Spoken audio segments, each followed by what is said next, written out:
বিপদ সকলের জীবনেই আসে, কিন্তু অনেক মানুষ বিপদ এলে ভগবানকে দোষারোপ করেন। বলেন যে আপনি আমাকে রক্ষা কেন করছেন না? আপনার প্রতি আমার মনে অপার ভক্তি, সর্বদা আপনার জপ করি, তাও আপনি না আমাকে এই বিপদ মুক্ত হওয়ার কোনো পথ দেখাচ্ছেন, না এই বিপদ থেকে আমাকে বের করছেন। এবার এটা হলো আপনার ভাবনা, আপনার দৃষ্টিভঙ্গি। এবার আমি বলি সত্যিটা আসলে কি। সত্যি হলো এটাই যে ঈশ্বর সবসময় আপনার সাথেই আছেন, থাকবেন। দেখুন সেই বীজের দৃষ্টিভঙ্গির দ্বারা যে মাটির নিচে চাপা পড়ে আছে, তাকে পরিণত হতে হবে এক বিশাল সুন্দর বৃক্ষে। তা তখনই হবে যখন তা ভাঙবে, ভাঙবে তখনই যখন সে উত্তাপ পাবে। উত্তাপ কোত্থেকে পাবে?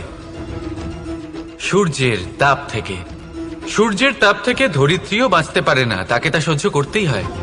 আর যখন এই ধরিত্রী আর এই বীজ এই দুই তপ্ত হয়ে যায়, তখনই এই প্রকৃতি বর্ষা আনে। আর সেই বর্ষার জলেই এই বীজ এক সুন্দর বৃক্ষে পরিণত হয়।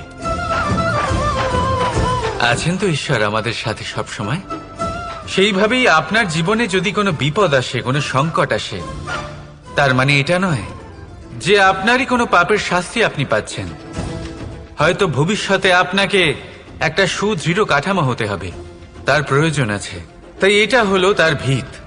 যতটা শিখবেন, যতটা শক্তিশালী হবেন, ততটাই দৃঢ় কাঠামো হবেন। নিশ্চয়ই দেখেছেন, অলংকার বানাবার পূর্বে সোনাকেও অনেক রকম পরীক্ষা দিতে হয়, আগুনে তপ্ত হতে হয়। সেইভাবেই যদি আপনি কখনো শূরবীর হতে চান, তাহলে লাক্ষাগৃহের তাপ সহ্য করতেই হবে। তাহলে আসুন আমার সাথে বলুন,